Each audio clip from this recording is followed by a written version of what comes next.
Mind Over John begins in just a moment, but first let's stream Ring with Mentally Gill.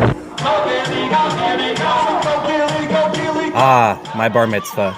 It's 1997 in Livingston, New Jersey, and the theme of my party is computers. There's a giant ice sculpture of a PC beside the sushi table. You know Windows 95? Try Gilly 97. I'm Gil, and my mouth is really spicy and I need a drink. Excuse me. When I watch this young version of myself, it's clear how uncomfortable I look. Now I recognize the anxiety, but unfortunately for little me, I won't be able to name the thing I'm feeling until a decade later. I became a theater kid, went to film school, and then fell in with the YouTube crowd. I've worked behind the scenes with some of the biggest social media stars around. The whole time, I've dealt with my anxiety day in and day out. You don't belong. Nobody likes you. You're boring. You're strange. You won't finish your podcast trailer. This is Mentally Gill, and I'm Gil Kruger. Get it? Because I'm Gil and I'm mentally ill, so the show is called Mentally Gill. I'm an acquired taste, okay? In this show, I have frank conversations with some of the biggest content creators in the world to understand where they are on their mental health journey and how they work through it. My guests include Grace Helbig, Anna Akana, Lore DIY, and more. And it turns out we all have something in common. We're all nuts, so let's talk about it. Season 1 of Mentally Gill is about anxiety. It's a condition with 1,000 faces. Hundreds of millions, really. And I want you to meet some of them. And after you do, maybe you will feel less alone. Mentally Gill is out now.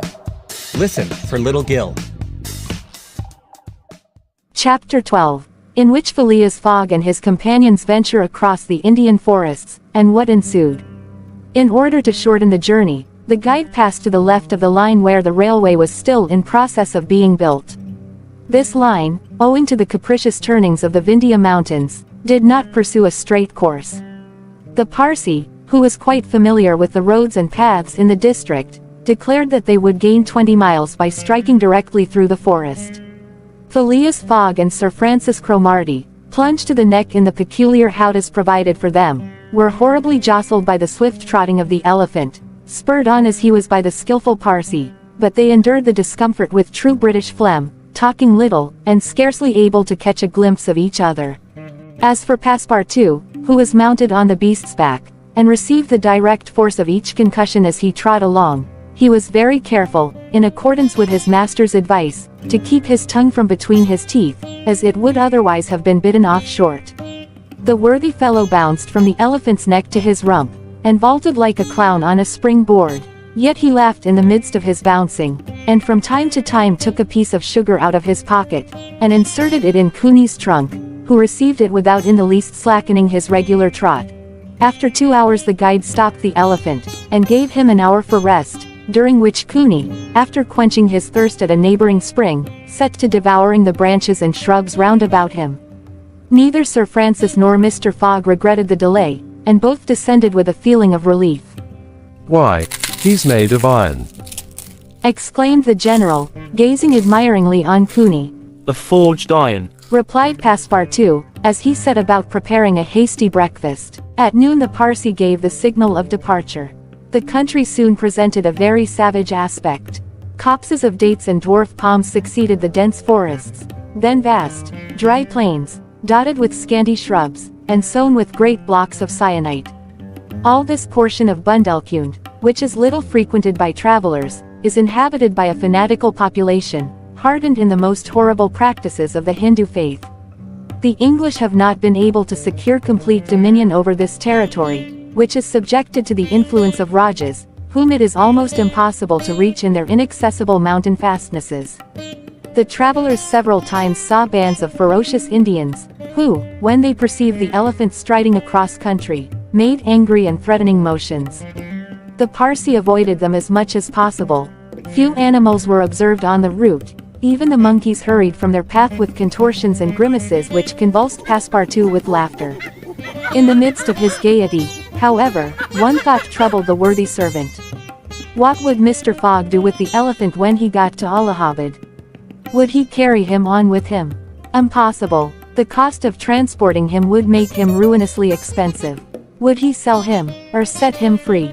The estimable beast certainly deserves some consideration. Should Mr. Fogg choose to make him, Passepartout, a present of Cooney, he would be very much embarrassed, and these thoughts did not cease worrying him for a long time.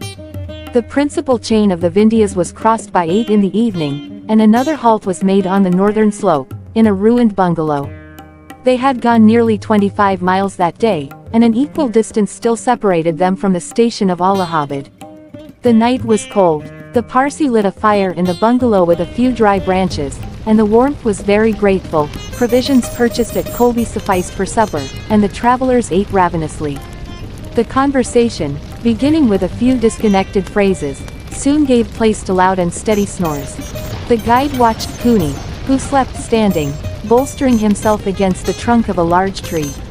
Nothing occurred during the night to disturb the slumberers, although occasional growls, front panthers and chattering of monkeys broke the silence. The more formidable beasts made no cries or hostile demonstration against the occupants of the bungalow. Sir Francis slept heavily, like an honest soldier overcome with fatigue. Passepartout was wrapped in uneasy dreams of the bouncing of the day before. As for Mr. Fogg, he slumbered as peacefully as if he had been in his serene mansion in Savile Row. The journey was resumed at 6 in the morning. The guide hoped to reach Allahabad by evening. In that case, Mr. Fogg would only lose a part of the 48 hours saved since the beginning of the tour. Cooney, resuming his rapid gait, soon descended the lower spurs of the Vindhyas, and towards noon they passed by the village of Kalangar, on the Kani, one of the branches of the Ganges. The guide avoided inhabited places, thinking it safer to keep the open country, which lies along the first depressions of the basin of the Great River. Allahabad was now only 12 miles to the northeast. They stopped under a clump of bananas, the fruit of which, as healthy as bread and as succulent as cream, was amply partaken of and appreciated. At 2 o'clock the guide entered a thick forest which extended several miles. He preferred to travel under cover of the woods. They had not as yet had any unpleasant encounters, and the journey seemed on the point of being successfully accomplished, when the elephant, becoming restless, suddenly stopped. It was then 4 o'clock. What's the matter? Asked Sir Francis, putting out his head. I don't know, officer, replied the Parsi, listening attentively to a confused murmur which came through the thick branches. The murmur soon became more distinct. It now seemed like a distant concert of human voices accompanied by brass instruments. Passepartout was all eyes and ears. Mr. Fogg patiently waited without a word. The Parsi jumped to the ground, fastened the elephant to a tree, and plunged into the thicket. He soon returned, saying, a procession of Brahmins is coming this way. We must prevent their seeing us, if possible. The guide unloosed the elephant and led him into a thicket, at the same time asking the travelers not to stir. He held himself ready to bestride the animal at a moment's notice, should flight become necessary, but he evidently thought that the procession of the faithful would pass without perceiving them amid the thick foliage, in which they were wholly concealed. The discordant tones of the voices and instruments drew nearer, and now droning songs mingled with the sound of the tambourines and cymbals. The head of the procession soon appeared beneath the trees, 100 paces away, and the strange figures who performed the religious ceremony were easily distinguished through the branches. First came the priests, with mitres on their heads, and clothed in long lace robes. They were surrounded by men, women, and children, who sang a kind of lugubrious song, interrupted at regular intervals by the tambourines and cymbals, while behind them was drawn a car with large wheels, the spokes of which represented serpents entwined with each other. Upon the car, which was drawn by 4 richly caparisoned zebus, stood a hideous statue with 4 arms, the body colored a dull red, with haggard eyes, disheveled hair, protruding tongue, and lips tinted with beetle. It stood upright upon the figure of a prostrate and headless giant. Sir Francis, recognizing the statue, whispered, The goddess Kali, the goddess of love and death. Of death, perhaps. Muttered back Passepartout. But of love, that ugly old hag. Never. The Parsi made a motion to keep silence. A group of old fakirs were capering and making a wild ado round the statue. These were striped with ochre, and covered with cuts whence their blood issued drop by drop. Stupid fanatics, who, in the great Indian ceremonies, still throw themselves under the wheels of Juggernaut. Some Brahmins, clad in all the sumptuousness of Oriental apparel, and leading a woman who faltered at every step, followed. This woman was young, and as fair as a European. Her head and neck, shoulders, ears, arms, hands, and toes were loaded down with jewels and gems with bracelets, earrings, and rings, while a tunic bordered with gold, and covered with a light muslin robe, betrayed the outline of her form. The guards who followed the young woman presented a violent contrast to her, armed as they were with naked sabers hung at their waists, and long damascened pistols, and bearing a corpse on a palanquin. It was the body of an old man, gorgeously arrayed in the habiliments of a Rajah, wearing, as in life, a turban embroidered with pearls, a robe of tissue of silk and gold, a scarf of cashmere sewed with diamonds, and the magnificent weapons of a Hindu prince. Next came the musicians and a rearguard of capering fakirs, whose cries sometimes drowned the noise of the instruments. These closed the procession. Sir Francis watched the procession with a sad countenance, and, turning to the guide, said, "A sati." The Parsi nodded, and put his finger to his lips. The procession slowly wound under the trees, and soon its last ranks disappeared in the depths of the wood. The songs gradually died away, occasionally cries were heard in the distance, until at last all was silence again. Phileas Fogg had heard what Sir Francis said, and, as soon as the procession had disappeared, asked, "What is a sati?" A sati returned the general. is a human sacrifice, but a voluntary one. The woman you have just seen will be burned tomorrow at the dawn of day. Oh, the scoundrels! Cried Passepartout, who could not repress his indignation. "And the corpse?" Asked Mr. Fogg. Is that of the prince, her husband, Said the guide. an independent Raja of Bundelson. "Is it possible?" Resumed Phileas Fogg, his voice betraying not the least emotion. "That these barbarous customs still exist in India, and that the English have been unable to put a stop to them." These sacrifices do not occur in the larger portion of India. Replied Sir Francis. But we have no power over these savage territories, and especially here in Bundelkhand.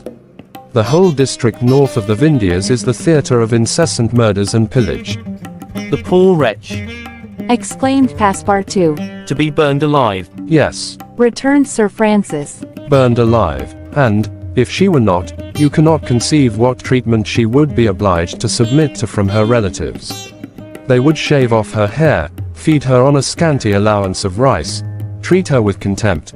She would be looked upon as an unclean creature, and would die in some corner, like a scurvy dog. The prospect of so frightful an existence drives these poor creatures to the sacrifice much more than love or religious fanaticism. Sometimes, however, the sacrifice is really voluntary, and it requires the active interference of the government to prevent it. Several years ago, when I was living at Bombay, a young widow asked permission of the governor to be burned along with her husband's body. But, as you may imagine, he refused. The woman left the town, took refuge with an independent Raja, and there carried out her self-devoted purpose. While Sir Francis was speaking, the guide shook his head several times, and now said, The sacrifice which will take place tomorrow at dawn is not a voluntary one. How do you know? Everybody knows about this affair in Bundelson. But the wretched creature did not seem to be making any resistance. Observed Sir Francis. That was because they had intoxicated her with fumes of hemp and opium. But where are they taking her? To the pagoda of Pillai, 2 miles from here. She will pass the night there. And the sacrifice will take place Tomorrow, at the first light of dawn. The guide now led the elephant out of the thicket, and leapt upon his neck. Just at the moment that he was about to urge Cooney forward with a peculiar whistle, Mr. Fogg stopped him, and, turning to Sir Francis Cromarty, said, "Suppose we save this woman. Save the woman, Mr. Fogg. I have yet 12 hours to spare. I can devote them to that." Why, you are a man of heart. "Sometimes. Replied Phileas Fogg, quietly. When I have the time." Hi all, my name is April, and I very much so regret having to do this again, but I am at the point where I am desperate beyond words. Please, please don't stop reading. There is no way to encapsulate how I feel in words fully, there is no way to describe the pain I am in. So if you have time, I would appreciate you listening more than anything. Here is my story. On August 20th, I was driving on the 5 highway in Chula Vista, going approximately 65 to 70 miles per hour in the second lane, when in a matter of seconds, my life was changed forever. A car parked on the left side of the freeway with no lights on suddenly pulled out in front of me, perpendicular to the road. As a result, I T-boned him at high speed. His vehicle then spun out and hit another car with 2 passengers in it. He left the scene of the incident somehow. It was a hit and run. I was immediately taken to the hospital and treated for injuries to my neck and back. I suffered whiplash and a severe concussion. It was truly a miracle that I made it out without any severe injuries or even with my life.